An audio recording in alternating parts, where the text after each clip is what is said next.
like it's kind of like you feel it's almost as an honor, but then it becomes an obligation, right? When you know like very smart and influential people are listening, like you feel like compelled to like continue to try to be better and find new things to talk about. Yeah, you don't want to suck, right? Nathan, I presume we're obviously going, and if some of that's keepable, then we'll keep it, Scott. Right. But all right, so I've got Scott Smith. The tables have turned. I've got you sitting on the orange couch today instead of us being in Guntersville, Alabama. So I want to thank you for traveling in, man. Always great to see you, and excited about the next hour. It's always great to see you as well. Well, so let's do this. Let's go ahead and level set with the audience. We're gonna divert our attention, or at least our conversation, away from insurance literally as much as possible, because that's kind of all we talked about last time. And I think for the sake of trying to keep it compelling and dig a little bit deeper into who you are, we're going to set that aside for today and talk leadership and legacy and mentorship and all those really fun things, but dig deeply into those subjects and not just scratch the surface. So, Scott, anyways, before we move on though, most people know who you are, so I'm not gonna. We don't have to belabor this too much. In our industry, they do. But real quick, a bio just for the person that maybe tuned in for the first time. Sure. So I run True Network Advisors. We are, some would say, a curated association. Employee benefit agencies join. It's a membership-based, dues-based organization, and employee benefit agencies join, and we push out all kind of cool stuff to them. We're maniacal. Fanatical. I made up a word the other day. I said fanatical. Fanatical. Yeah. But everything we do is agency first. We want to help them grow. And we built True in a pretty unique way, organically, through treating people well, focusing on them. Our strategic partners, we have around 81 member agencies right now. Okay. I think it was like 73 or 75 when we sat down last year, if my memory serves me correctly. Yeah, it depends in the year. We actually added 18 members last year. No kidding. Okay. Yeah. Wow. It's been a cool 2 or 3 years in growth. And then we have about 65-ish strategic partners. And those are, carriers or TPAs or BenTech providers or those folks who want access to our members. And we're really, we've grown a lot because of how we treat them as well. We treat them as partners, not vendors. And so they're really part of our family. We get a lot of referrals from them. And obviously, we have size and scale. And so because we have such a loyal following of our members, they tend to want to work with our strategic partners. So we're actually able to, push business their way. Yeah.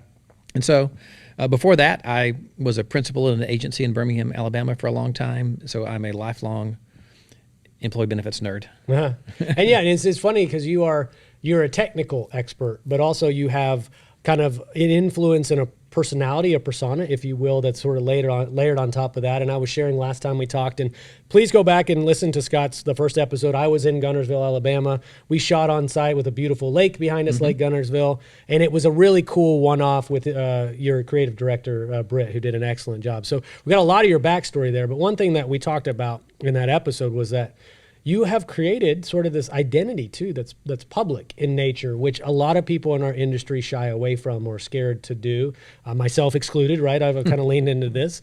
But when did you find, if you will, if you talk to me a little bit about kind of being public as a personality and having humor and stuff layered in, like, was there a moment where you realized you had a knack for that?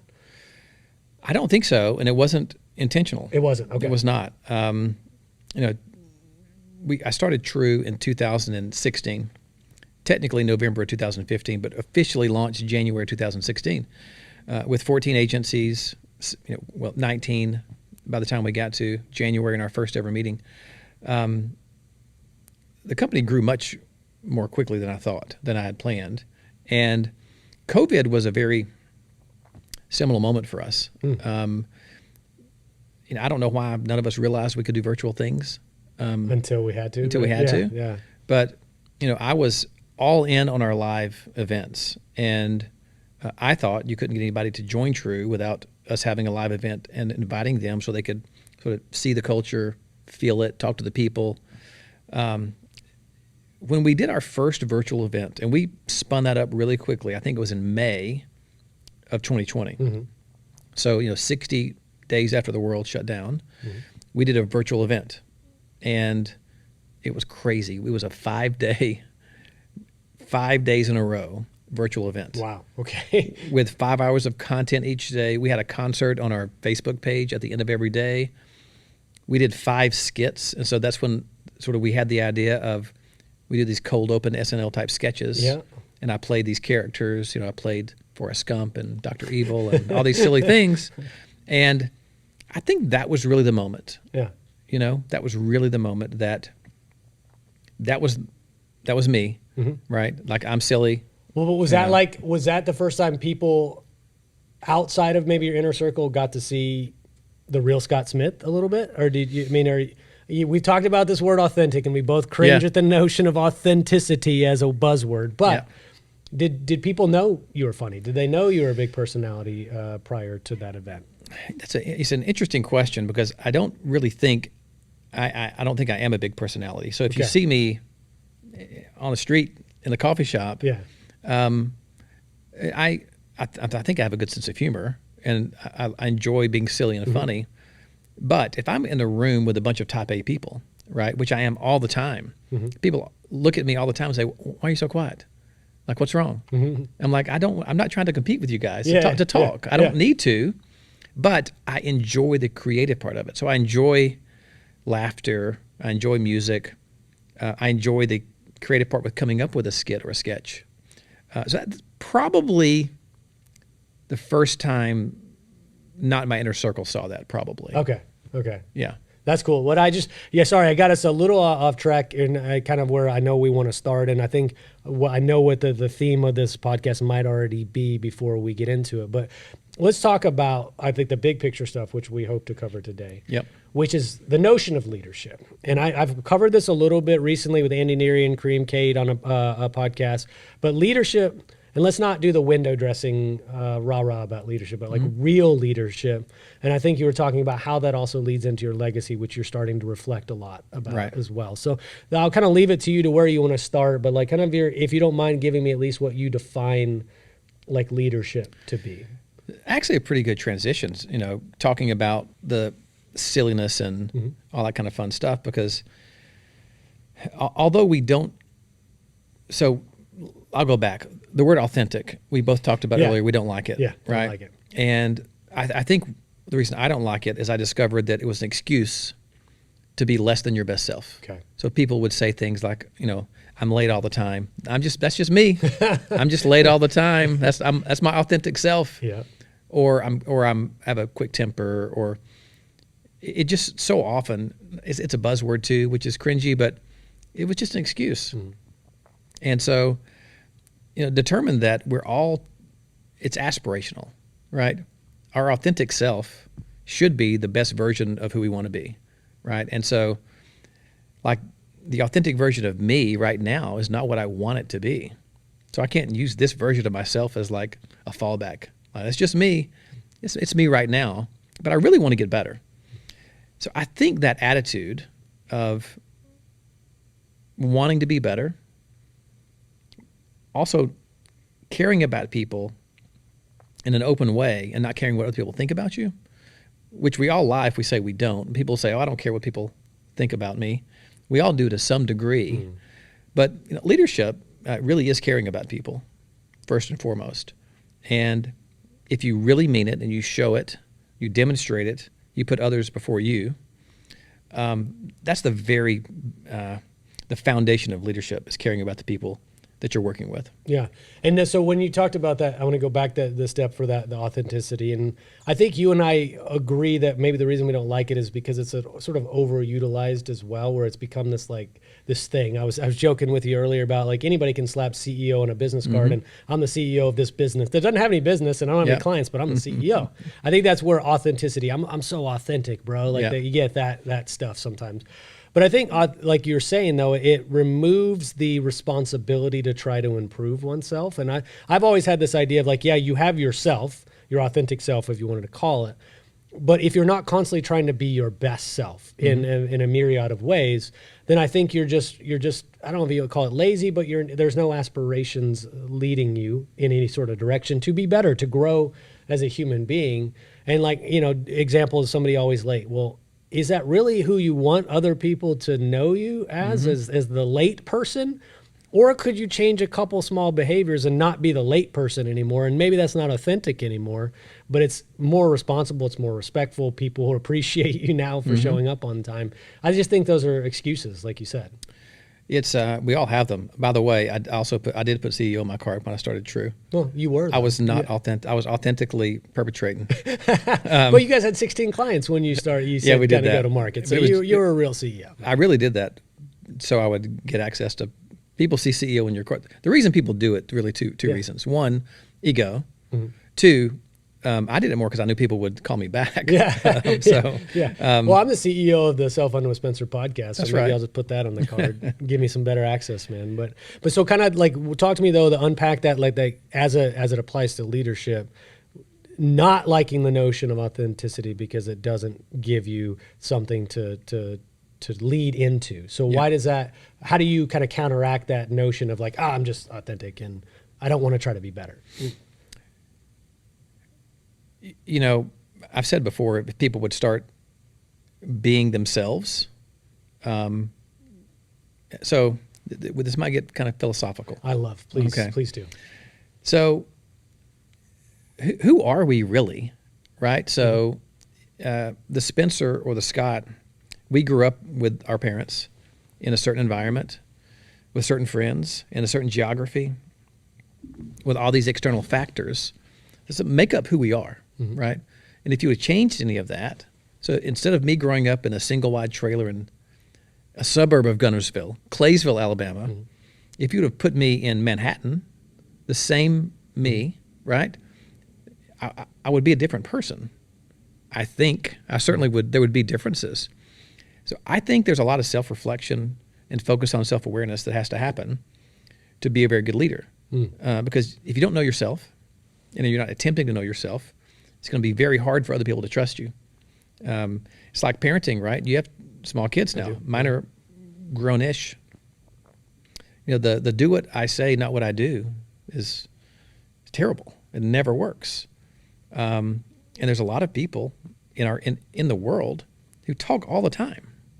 They're just talking, right? A lot of bluster, but not sincerity, right? And especially not a lot of action. So I think when I said leadership is based around how you treat people and kindness and caring about people and them believing that you care about them. A lot of people say that, but do people believe you? Yeah. So I think that's really probably, that's layered on the foundation of kindness and love and caring, is that you need to have some self-awareness around yourself. Well, how do you think you've evolved as you've been the leader of True since what you think you said 2016? Yeah. Obviously, that's an 8-year time period, or I guess going to do a math 7-year time period. How have you evolved as a leader? Like, how have you grown? Like, what are some things that you recognize in yourself that you've either done better or recognized as deficiency that you knew you needed to improve upon? Man, there's not enough time in the podcast. All right, we'll just do a lot. We'll do an epic podcast, 3 hours.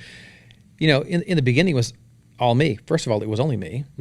But even probably 3 or 4 years ago, it was still a lot around the satisfaction I took from accomplishing things.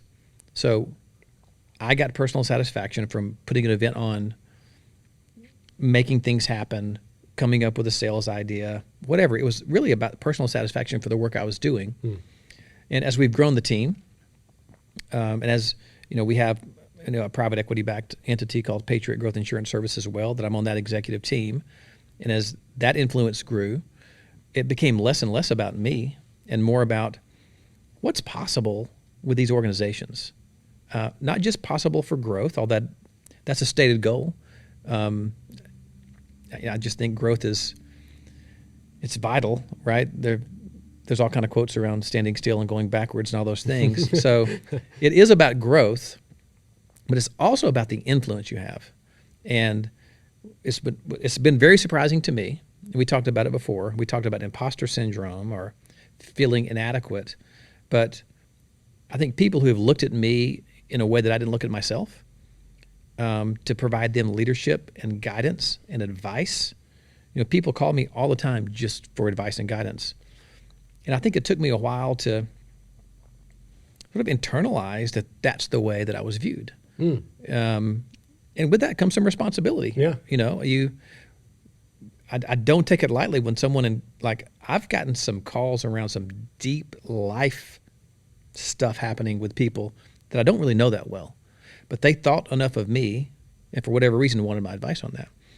And so that makes you look internally again with the self-awareness to say, am I capable? Should I be giving this advice? Yeah, I think that's important. I was going to say that same thing, man, is like people will ask me about certain things sometimes and I'm like, I don't know if it's not imposter syndrome, which I know we're going to cover as a subject, but I'm like, I don't know if I should be giving this advice to this person in this situation. Why should they listen to me? I'm probably not the right person. I think every once in a while you have to be very cautious about what you say to people in a pivotal moment in their life, and something that if you sway them one way or another on a decision, you're going to feel a sense of obligation. And if it doesn't work out, like, did I screw them over? Like that gives me like anxiety considering doing.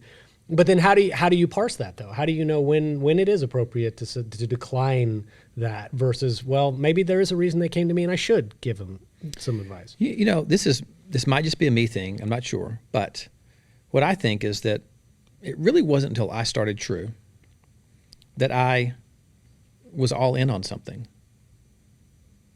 I had moderate success, however you measure it. Other people probably would have thought it was successful before True. I had moderate success. I loved the insurance business, good family, kids were great. But I knew deep down I wasn't all in, right? I wasn't working all the time. Not that you need to work all the time. We'll talk about that too. But, you know, I just wasn't all in. I wasn't engaged. I think we know that subconsciously. So when you're not all in and you're not super engaged and you're not pursuing everything, you're not trying to become that best version of yourself. And I mean in all areas of your life, not just work. I think there is part of our psyche that's like, I can't tell that person, give that person good advice because I don't have my act together. Yeah. So I think there's something, you know, wisdom and maturity, all those definitions ring true, that when you're engaged, when you're focused, when you're committed, when everything you're doing the right way, you're honest and you're truthful, I think you just feel better about giving advice confidently, because it's okay to say, I say this all the time, hey, listen, this is my opinion based upon the information you're telling me. There may be some stuff I don't know in your personal life with your family. You've got to go and figure that out. But this is what I think. Okay.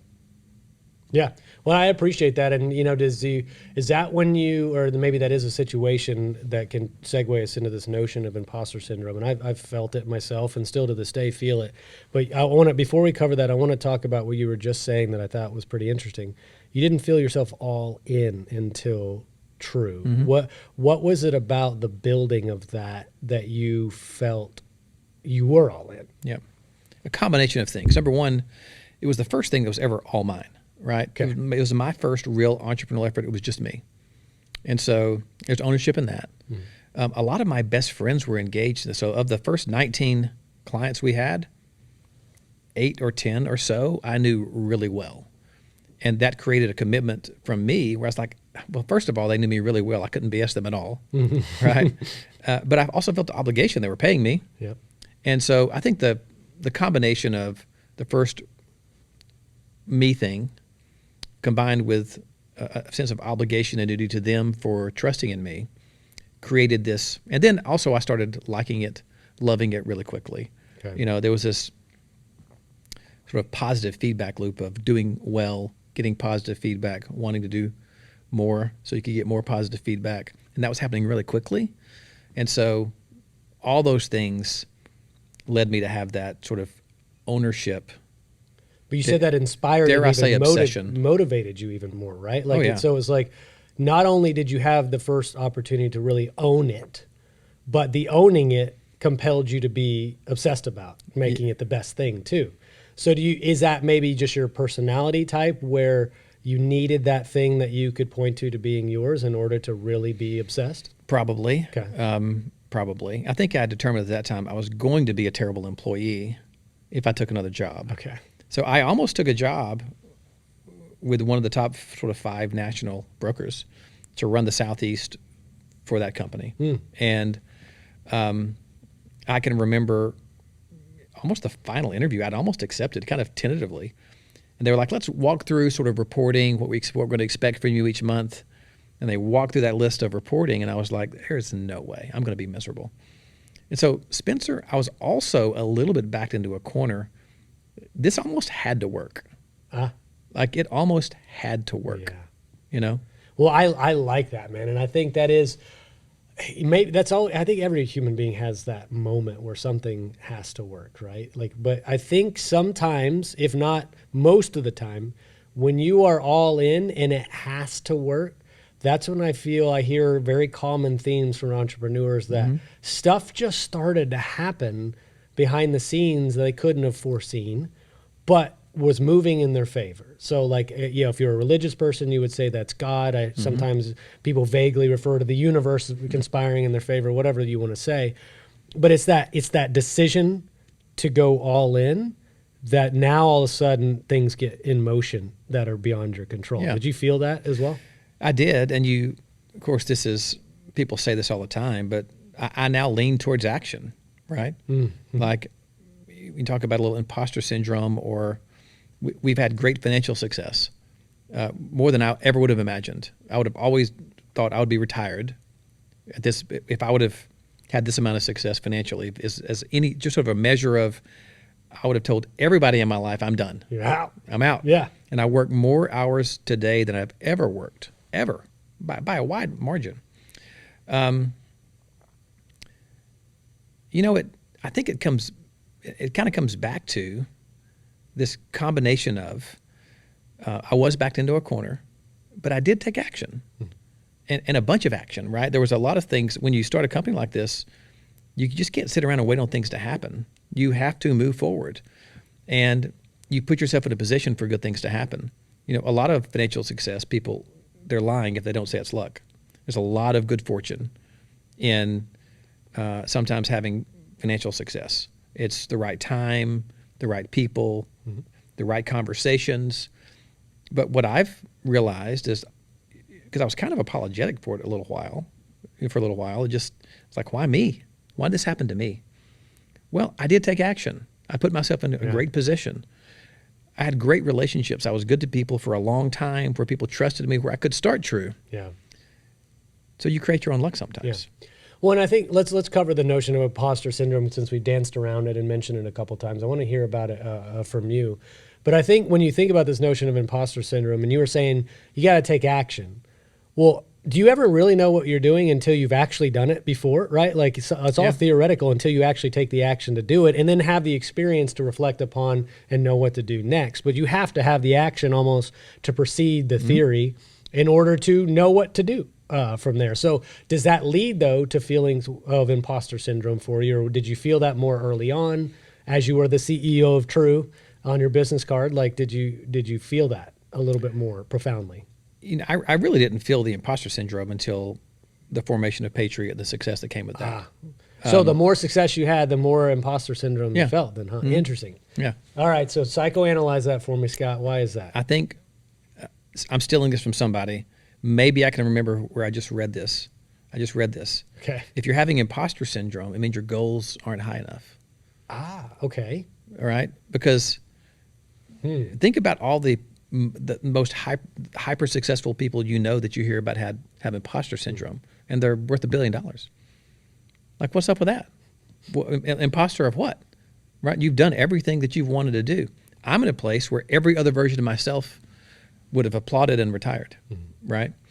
And so I didn't have imposter syndrome starting True, because I was working my ass off, getting it off the ground and hiring this person and that person and helping agencies. We were doing well. It really wasn't until sort of the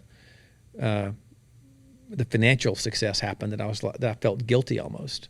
Like, why me? Why now? You know. When we say that, when we use that term though, did you feel like, oh, any day now they're going to find out that I'm actually not competent or something? Like, what is that feeling of imposter syndrome? Is there a specific way in which you feel it? Well, I think so. For example, I was on the board of Patriot at its formation, right? Which on its face is a pretty prestigious thing. I'm a board member of this private equity backed entity. But I've even told peers of mine within Patriot, right? Like I was not, I was just there because we kind of structured the deal where I had to be on it to form the company because I was like the agency representative. And I listened and I learned for 3.5 years, or for 3 years. But I was very proud to say I was on the board because it gave me sort of gravitas and meaning, and people looked at me different. It helped in conversations, but I was really not a meaningful contributing board member, right? And then we had a recapitalization event. I'm not on the board anymore because I didn't have to be, and I really wasn't a good board member. I didn't need to be on the board, right? Ironically, now I might be okay, but so I think that goes to your aspirations not being big enough. I didn't aspire to be on the board. I should have, right? Or something like that. So I think it's a sort of a. Well, does it ever go away? I guess would be the question, right? Like in your mind, like where you just go, I know I'm supposed to be here and I feel comfortable being here, wherever that here is. I think go away is a really tough. I think it certainly gets better. Maybe turn down, like almost turn down the volume. Turn it down. Yeah. But I think it comes from confidence and in yourself. But also, when you take action a lot, you also have failures. And so when you become comfortable with, so like even today, every time we hire someone at True, it's the first time that job has ever been in existence, ever. Because there's no company exactly like True, even our peers. So when we hire a creative director, that's the first time there's ever been a creative director. That's cool. The job description is new. Everything's new. And so, we had a recent failure of, hiring a position that didn't work out. You've got to get used to that, right? So in taking action, you have successes, you have failures, you become better at managing both. You become more comfortable giving advice and guidance. You become more comfortable in leadership because you're going to make mistakes. I think with all that, you turn that knob down of imposter syndrome. I hope it never goes away. It's like losing the value of money or losing. You never want to. Like I'm always a little bit nervous before I talk or get on stage. Not a lot, but a little bit. It's almost excitement really now, but I don't want to ever lose those feelings. Yeah, because then you just become numb to things, right? And then what would be it's almost like you're so nonchalant that you don't care anymore, and you lose that like urgency and things like that. But one of the things you were telling me over coffee earlier is that you've had these feelings of kind of imposter syndrome a little bit because of some of the company you're now keeping, right? Or some of the like situations you find yourself in and the people that you're around. But you also told me you had sort of a little epiphany around that one of your colleagues pointed out to me. So could you share that story a bit? Yep. So I don't know if I would phrase that as imposter syndrome as much as it was, surprise, maybe I don't know. I'll talk through the story and maybe this is it'll be self-evident. So, one of the things we are really investing in now at True are things around personal development. And so in the beginning, we were having speakers on compliance and sales processes and operational best practices and peer panels on this and that. And it was all focused on industry specific stuff. Okay. And we still do all that. But also during COVID, we started having speakers on different topics. And so it might be on communication, right? It could be on working with the camera, problem solving, having difficult conversations, saying no. How do you saying no or challenging a difficult client? All these softer skills was like, management and leadership. People were just soaking up those kind of speakers. And then we started having musicians come, and we have concerts. Music's a big part of True. So I just started networking with a lot of really cool people that incredibly bright and smart, unbelievable backgrounds. And so Scott Patterson is our COO now, Scotty P, because he's another bald Scott. But I was telling him pretty recently, within the past month, there's a gentleman named Dave Klein, Kline. If you don't follow him on Twitter, everybody should. But kind of a management and leadership guru. And I had this great conversation with him about doing some partnership stuff. And I had this really cool conversation with a musician friend of mine named Josh Kelly. And I'm talking to different people And I was just telling Scotty P, I'm like, I am the luckiest person in the world. The job that I have, this company, I'm talking to all these cool people. They're incredibly bright and smart and charismatic and all these kind of things. And Scotty P said, you're one of those guys, right? And I was a little bit taken aback. Yeah, I was going to say, what was your initial reaction? I was like, this is it. This is what I thought. I was like, I'm not on their level. I think I'm doing some pretty cool stuff, and I want to do some other stuff like them. And he was like, no, you're thought of like that. And that was like it was very flattering, and especially coming from someone like him. And Scotty P is just one of the better human beings on the planet. Well, every time I've heard you bring up Scotty P, it is always in glowing praise. Like I've met him a couple times, but he just sounds like an awesome dude to be working with. I feel like I had to bring that up because Scotty P is just showered with praise constantly, which I'm sure it's well deserved. Well, he does deserve it, and he's probably blushing right now watching this. Yeah, but so. And I will say, I am blessed with. Our team at True is just unbelievable. And so from Scotty P to the rest of the team, if I don't want to name anybody else because I'll forget to name somebody, but and then they know who they are. Say my name. They know who they are. Yeah. But yeah, Scotty P is very thoughtful and he's smart and he's cautious. He's like the opposite of me. He's very operationally focused, detail oriented. And for him to say something like that I knew it was meaningful. Yeah, when I would say kind of the self-reflection that goes with that, right? There's part of you don't want to have your ego swell and right. I am one of these guys or gals, right? But it's like there becomes a moment where I think you recognize you're starting to get access to a certain circle of people, right? And then what is it that I added, show me the 5 closest people and I'll tell you who you are. Well, if you find that you're interacting with people of a level that you used to aspire to, and all of a sudden now you're having sort of cordial conversations, casual conversations regularly with them, and they're inviting you into the fold, well, you are, right? You are one of those people now. It shouldn't necessarily change you, but I think, it kind of comes down to that level of confidence, that level of aspiration, and that hey, I'm on the right track. And if you were one day find yourself going, well, they don't call me anymore. Why don't they text me? Well, then maybe you're not one of those guys anymore. But it is an interesting epiphany to have as you grow into your career, and I've experienced a miniature version of that, where you go, oh, well, I am supposed to be here having this conversation with Scott Smith on the couch. There's an appreciation for that when you look backwards, hindsight is 20/20. When you look backwards and think, well, how did I get here? I'm not even sure how, but you are, right? So you should enjoy that and take stock of that every once in a while as well. You start reflecting on why would people look at me that way? Yeah. And it'll go back to even the first conversation we started with, which is being yourself, but that best version of yourself. So, I'm a pretty good listener. I really think so. I'm not the one talking all the time in a crowd. I have a pretty good memory. So when I'm listening, I remember names. I remember facts about people because I'm really interested, So we'll be at a True event, right? And there's several hundred people in the crowd. And let's say I'm giving out an award or we're doing drawings and, someone's random name will pop up. There's a great chance I know something personal about that individual, even in a big crowd. And people are always surprised at that. I'm like, well, if it's important to you, then you pay attention to it. Yeah. And this is very simplistic, but I'm silly, and I'm going to be silly with people I meet, right? So I'm just going to be a little silly. I like to laugh. I like to have a good time. I love music. I want to talk about the music I love to find out if we have something in common. Do we love the same music? What music do you like? I love having conversations with people, and I'm interested in them. And I think that's the number one thing that's created. I've been blessed to have some pretty cool experiences. I've got a cool company.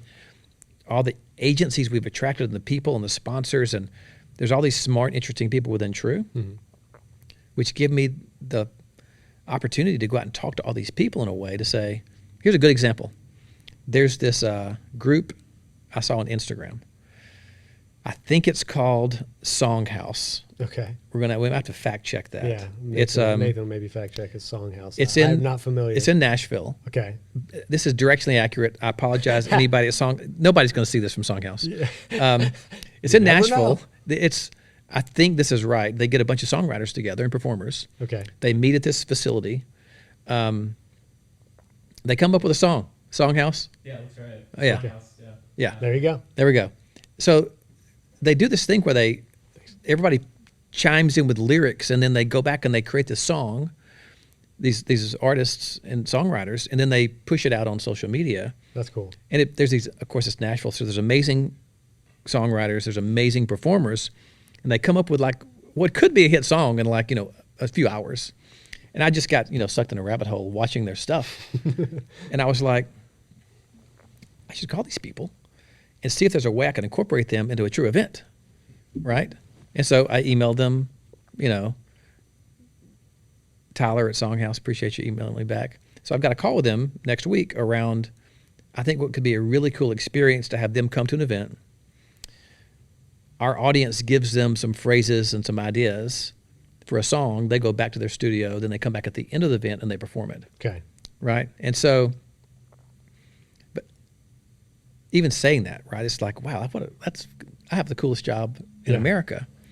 None of that is possible without me being myself, being interested in that, paying attention, having all these good people. If we didn't have 81 agencies and 61 sponsors, I don't have the budget or the means to even go to that place and try to get them to come do it. Yeah.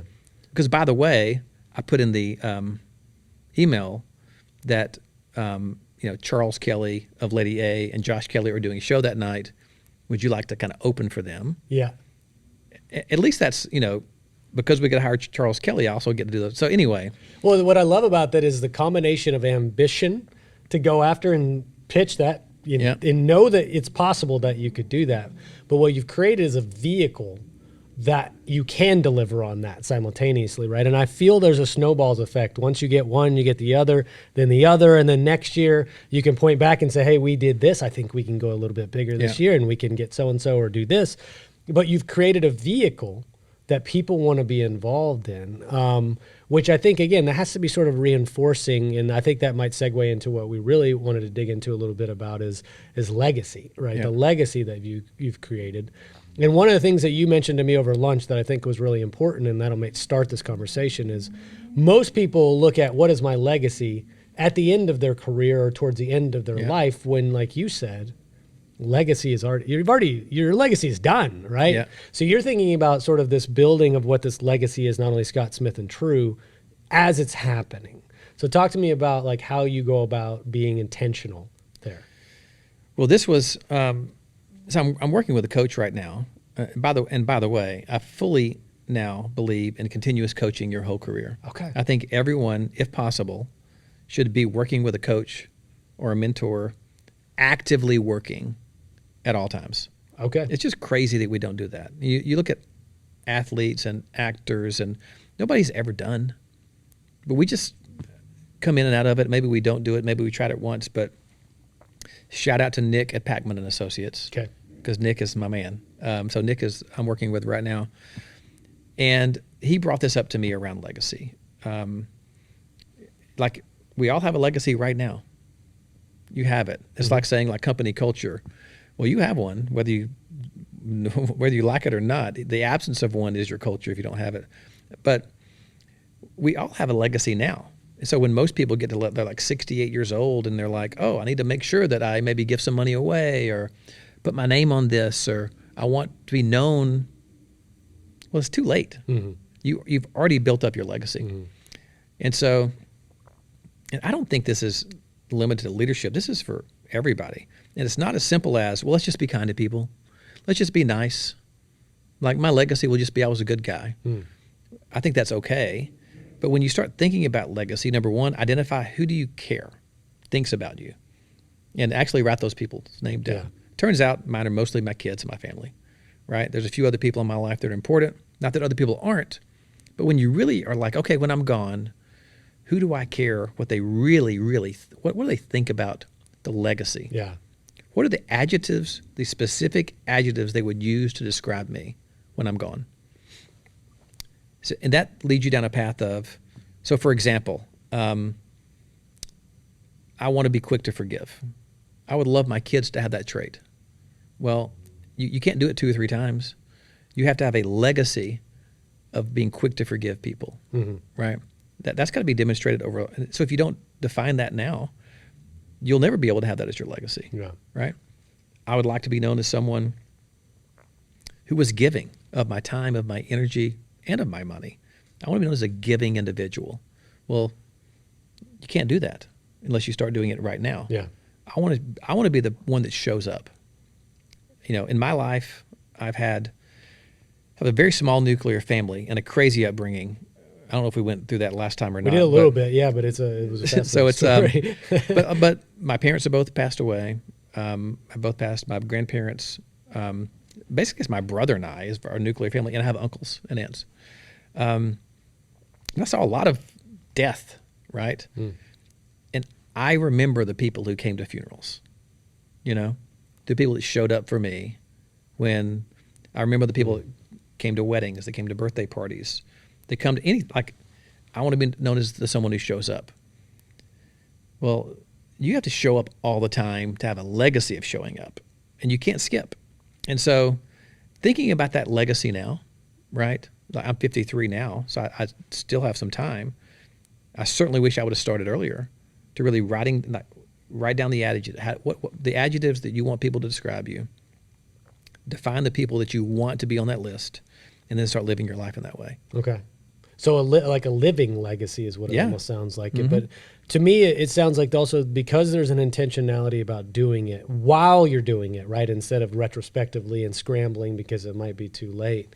You have a little bit more control, right? About what your legacy might eventually be because you have the ability to take action now. Yeah. And I think that comes back down to action. We talked about this a little earlier off camera too. It's like, it's what you do and what you demonstrate, not what you say. Whether that's your children or whether that's who the folks you lead in your company, they're going to reflect upon, well, Scott does this, and this is what we're supposed to do. It's not, well, Scott said to do this, right? That's more of task-oriented. Yeah. What you constantly demonstrate is ultimately what reflects on the culture and what you expect other people to do, and then how they also speak about you as well.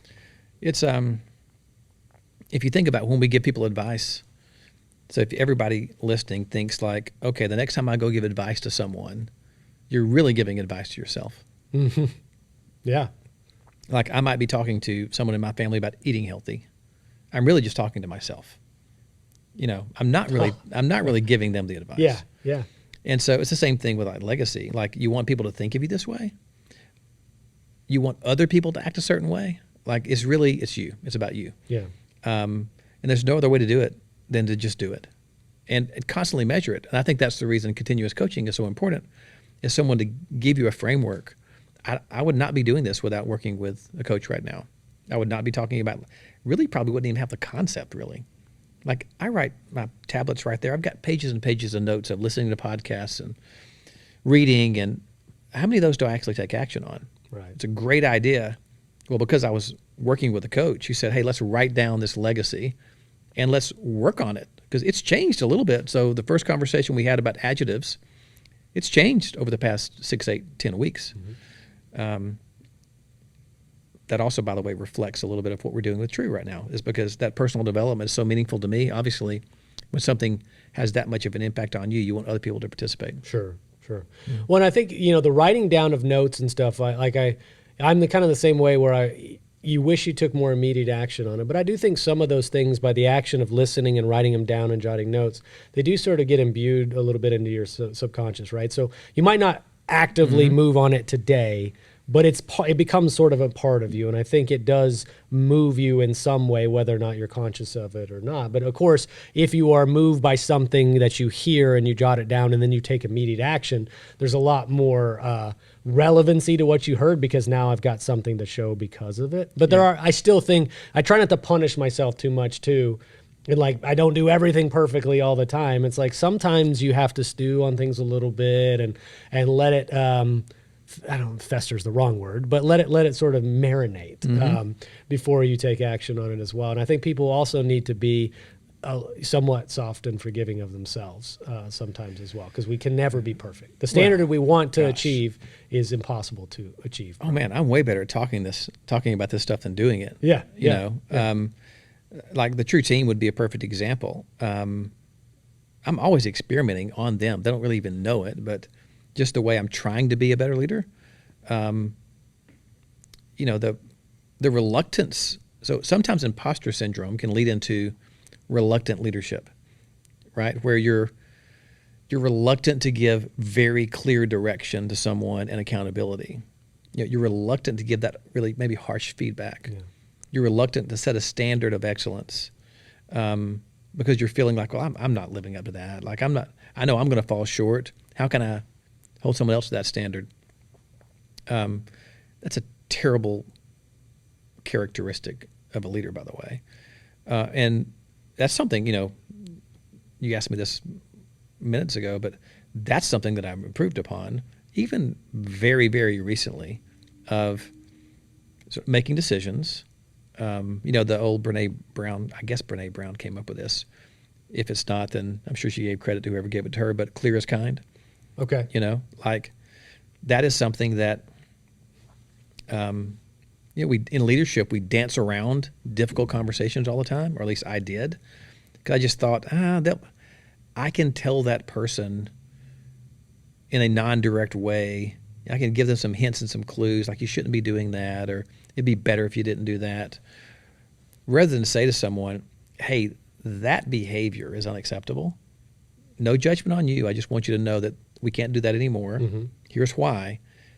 Like even just those kind of conversations that are said, because that's kind, because guess what? If you have someone who is in your organization who is bad for culture, you not being direct to that person is very unkind to the rest of your team that might be being pulled into some situations and such. And so I'm not sure this is on point or not, but it got me there. But well, no, I was going to say, I want to comment on what you're talking about. The yeah. Kindness is clarity, or clarity is kindness, whatever order that was in. Mm-hmm. Sometimes the clarity might be something difficult for a person to hear initially, right? Mm-hmm. Or it might be hard for you to tell them. And you felt like, oh, I'd shy away from conflict or things like that.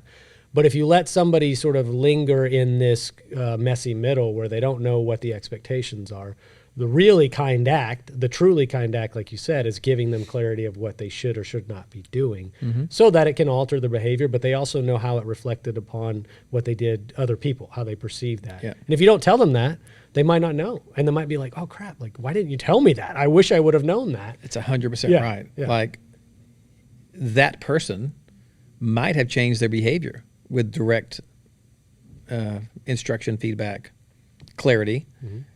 But you never give them that opportunity because you're worried about hurting feelings. You're worried about how they think about you. Or that person's going to think I'm a jerk, or that I'm mean, or all those things that we have. Now, you can't use clear as kind. This happens all the time where organizations are like I used to be as a leader, which is not having clarity. And then you swing the pendulum way over here when you become like a jerk. You know, like you can't use clear as kind to be a jerk about things. Of course. But yeah, it's challenging, and it really goes back to this does all work together with me being, when we're talking about leadership, being actively engaged and doing all the things that you know you're supposed to be doing to help your organization grow, because then that gives you the confidence to be clear. Okay. Also, just practice helps. Like, you know, if you're not having difficult conversations, your first couple of difficult conversations are going to be much harder than your 12th and your 14th. Sure. And I don't know if I was lucky or unlucky that I didn't have to have a lot of tough conversations the first part of my career, but I'm certainly getting a lot of them now. You know? Well, that's like, what's that movie with George Clooney long time, Up in the Air? Oh, yeah. Yeah, they knew how to come and deliver terrible news to somebody and just kind of move on and go to the next person, which, you know, it seems cold and calculated, but somebody had to do it, and they had the repetitions, you know, in order to do it. And that's obviously a fictional movie, but I think it fits for this right here. But we talked a lot about kind of conceptual in nature. I want to talk about something practical earlier that you mentioned, and that is how you manage your day a little bit better. And as a leader, one of the things that you felt was really important is like bringing your best self daily to the fold for your people. But that also requires for you to make some changes in what you allow and don't allow on your calendar. So talk some of the practical steps you've taken to kind of clean up your day a little bit. Yep. So I'll frame it first by saying that you have to take care of yourself, right? And we talked about also not liking the words, the phrase self-care. Yeah, we don't like authenticity or self-care. Yeah. So you have to take care of yourself. And that means body, mind, and spirit. So I'm not going to get too woo-woo, but when you talk about the traits of a CEO or president, and you can Google all those things, and they'll give you 6 things that a CEO always does, or the 4 things a CEO should only do. There's plenty of that out there. But when I went through that exercise, I put that list together, and then the number 6 on my list was self-care. It was take care of yourself. Because I found myself, I love what we're doing. Like, I am one of the few people who absolutely love work. I love my job. I love True. I love the people. And I will really do that over most things. Like, I love True more than I like working out. I do. Some people like to work out. Yeah. I don't. But I caught myself, I lifted my head up, very recently. This is a pretty recent thing. And I was like, this is ridiculous. I've abandoned all exercise. I'm not eating fantastic. I'm traveling all the time and using that as an excuse to both eat poorly and not exercise. I'm always around alcohol, and I'm not a big drinker at all. But even if you're somewhere for 4 days and you have 2 or 3 drinks all those days, you feel it. Yeah. It just adds up. Yeah. And so I did a little health reset recently. But when you look at that, when you're scheduling your ideal day, you have to put in those things where you're taking care of yourself. And so I've done a couple things very recently. I don't take calls before a certain time of the day or after a certain time of the day. I've blocked that off. Okay. I'm not going to take a call before or after that time. But also, this is also within the coaching program that I've used too, is that because I've done things like this before, but this I have not done, which is write down the excuses, write down the reasons that I'll violate that promise, and stick to those. So if one of my kids needs something, or Val, my fiance, needs something, if there's an emergency, I write down all the things that, okay, I will violate my rule for that, but only those things. Okay. That way I don't feel like a failure when I do violate it. Because the reason things fall apart like that is you just violate it and you're like, screw it. I'm not going to do it anymore. Yeah. So I've got the beginning of the day and the end of the day that I'm protecting, which means I'm going to. I like you saying that too. I'm protecting, because Yeah. I do think that's important. You are protecting those hours for yourself. I think that's a great way to put it. And it doesn't mean I'm not going to work. I get to choose if I work at those. I am going to be working, especially in the morning time before I take my first call. I'm just not going to take a phone call. Okay. I protected lunch. I protected a little block during lunch to make myself eat, because that drives terrible. I will work all day. At 3:30, I'm starving. I'll run next door and eat something unhealthy. Yep. Right. So I just can't do that anymore. So that was the framework. That was like, I've got to put that taking care of myself first. And then I started working on prioritizing the activities that I'm doing. And so I bucketed everything that I do in like 7 categories. Okay. So it's like events, ideation, and creation. That's my jam. I love working on bet it is, yeah. events, how we're going to structure an event, everything about that, right? But then I also did events implementation. Equally hate that part, right? So I want to be able to identify how much time I'm putting of each on the calendar, and what's necessary. I've got revenue driving, so I need to be having a fair amount of meetings and calls during weeks around driving revenue. So we're color coding that. So I basically went through the things that I love doing. And what I'm trying to do is, there's things that we love to do that give us energy. There's a great, somebody everybody should follow is Carl Richards, Carl with a C, Carl Richards. He's actually, he's got a really cool media business around advising financial advisors, but his content is off the charts good. Okay. And I'm going to get Carl to speak at an event really soon.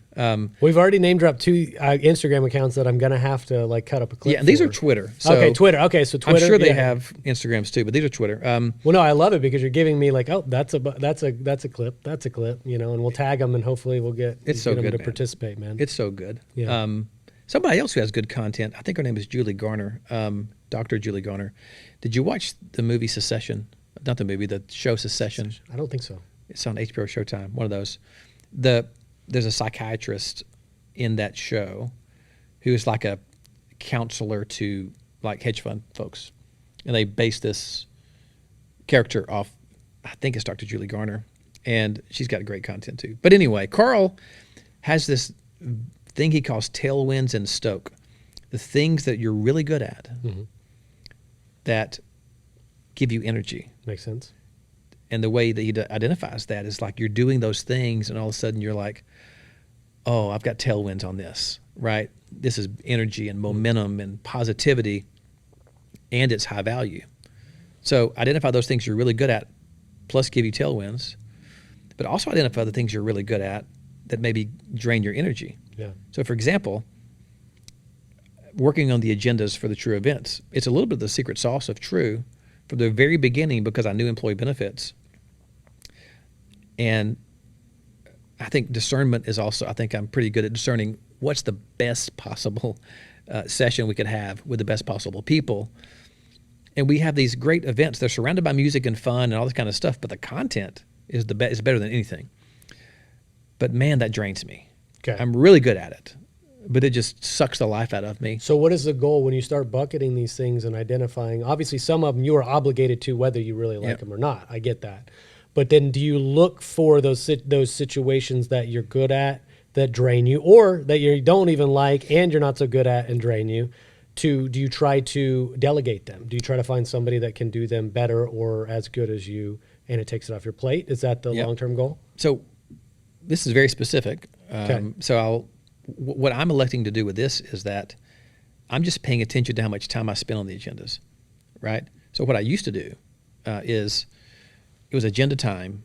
I would carve out 3 days, and I would go into an agenda creation cave and beautiful mind stuff. There'd be sticky notes and paper, and I can picture you. right. Yeah. And I would come out with a good idea, but then I had to take that framework and then like, oh well, could these people speak? And that's just too draining. So now what we've done in our event season, so we have a call every morning, a 30-minute event call with a True team, and it's optional if you want to be on that call with me. Now our events people have to be on it, but everybody else is totally optional. Like if this is your jam and you want to hear me ramble for 30 minutes and give input, great, but you don't have to. But we've got probably 75% of the team that is on it. And every day for 30 minutes, we walk through the agenda. And I beautiful mind it, but I'm having interactive conversations with people. And then I'm kind of done for the day a little bit, you know? So I really am really good at that. And True doesn't need me to stop doing that and delegate it. I just have to pay attention to make sure I'm not spending too much time on it. Okay. Yeah, it makes sense. Yeah. But it's when you look at those things that really do fulfill you, that you're also good at, right? And it gives you that momentum. Those are the things that you could do all day long and you would enjoy. But then you have to figure out, like you're saying, like, what do I do? What is best for me to do? Not just for myself because I enjoy it, but my company to do it as well. So I imagine there's things that end up on your calendar just out of sheer necessity. But maybe have you been a little bit more intentional of limiting your time applied to those things then instead? Yes. So by color coding, by getting these 7 buckets and you're color coding everything in these 7 buckets, it gives you a visual around how you're spending your time. And so you can look at that. Also, by me eliminating some time on the mornings and the afternoons, it shrinks my available call calendar. So it becomes more challenging for everybody because people are putting stuff on my calendar all the time. And yes, it makes you really use discernment and prioritizing where am I going to spend my time? Yeah. So for example, I gave you this earlier over coffee. I get we're very fortunate, and we don't have a marketing or sales team. We get only inbound referrals from agencies or from LinkedIn or our strategic partners. I probably get 2 a week of very, very small agencies, 1 or 2 employees, startup agencies that see our stuff in some way, and they're like, this looks pretty cool. How can I be a part of it? Yeah. And in the past, I've just taken all those calls because I've got a soft spot for entrepreneurs. I want to try to help them. I want to be available to them. And also, I don't like people not to like me. And so I don't want to be like, sorry, I can't talk to you. But I've had to stop taking some of those calls. Okay. Like I just have to. By the way, we're going to work on an incubator program for those. So if you're a small agency out there, we're working on something for you. But I just can't, with only so much time in a day, I can't take those calls. Yeah. There's several other things that I've had to eliminate, but this is a work in progress, man. Like, oh yeah. I mean, well, it's always a work in progress, kind of what you said. It's a continual I mean, just like I talk about software in the software world, the plan site is evergreen. It's not like one day we wake up and go, wait, we are done. Yeah. Our software's done. You know, it's always evergreen. I think human beings are evergreen as well. But what I like about that is since we are not fixed, that means you could wake up tomorrow and you could fix something about yourself. We are not static creatures. There's always the ability to work on yourself. But just like the theory for, the meatheads, like muscle is rented. Have you ever heard that term? Yeah. Yeah. So our abilities are rented as well. And I think we have to continually pay the rent in making ourselves better. It's not like you wake up one day and like, I'm done as a person. I'm good. I'll ride it out for 20 years, Well, also, it's not as easy as you might think to determine what am I really good at that provides me tailwinds, because some of those things are hard. So I think what most people think is, well, obviously it's the things that are easy, that I enjoy doing, that are also productive. No, sometimes the joy is in the challenge. And so I know I am positive I don't have dialed in the things that that provide me tailwinds. I know some of them I have an intuition around, but there's some things that I'm doing right now that I'm determining, like, I actually think I might like that. Yeah. That might be one of the things, but it's just really hard. But it doesn't drain me like the agenda process drains me. So we're never there. But even that process, I think, takes some time. Yeah. To sort of dig in and go, okay, where are my talents? Because sometimes self-awareness is hard, right? Sometimes we think we're talented in an area we're really not. Yeah. So where am I really talented? Where is that driving real value? Or sometimes it might just be, this might not be driving crazy value, but I love it so much. Like, I'm never going to stop booking the bands and the music for sure. Yeah. Yeah. That's not the best use of my time, but I'm just never going to stop that. Yeah. Well, I think you should have a bucket for things that you really, really enjoy, but aren't the best use of your time because you enjoy them so much. Because what happens is if you're doing continually things that you don't enjoy, who are you showing up? Who are you as a person when you show up for your family at the end of the day, right? If you're constantly working on stuff that you don't enjoy, well, you might be a worse version of yourself because of that. And you feel obligated to do them, but then you find like, well, I suck as a person as a result of doing these things all the time. So I think if you flip that on its head and start doing some of those activities that are purely bringing joy to you, well, that joy will carry on to the rest of your day and your family and all those things as well. So that is important, even if the actual activity doesn't seem important. Yeah. Nathan, I presume we're going real long, right? Like, what are we on, like, runtime? About an hour 10. About hour 10. Okay, so let's move towards the end, just for the sake of everybody, and then I think we got 20 minutes on the studio, Scott. But as we're talking about kind of this notion of legacy and this living legacy, talk to me about kind of when it will be retrospective in nature for you, or like what do you hope when you do have that look back? What people are going to say, or what you're going to feel about what you did. I feel like I'm always disclaiming this. I want to say this first and then answer that because I think it leads to it. I want and I hope that the people in my life that are important to me, this is really not, this is beyond that. And I think this has driven some of the success of True, some of the success of the little silly Tuesday show we have every Tuesday, is I am willing to be myself, to be vulnerable, to share when I've made mistakes, when I've messed up on something, to be okay to share successes. And I think people have been attracted to a culture where that is just first and foremost. Okay. There's no airs. I'm not trying to impress anybody. I want to have fun. I want us to be silly. I want us to love some music. But I want us to care about each other. Mm-hmm.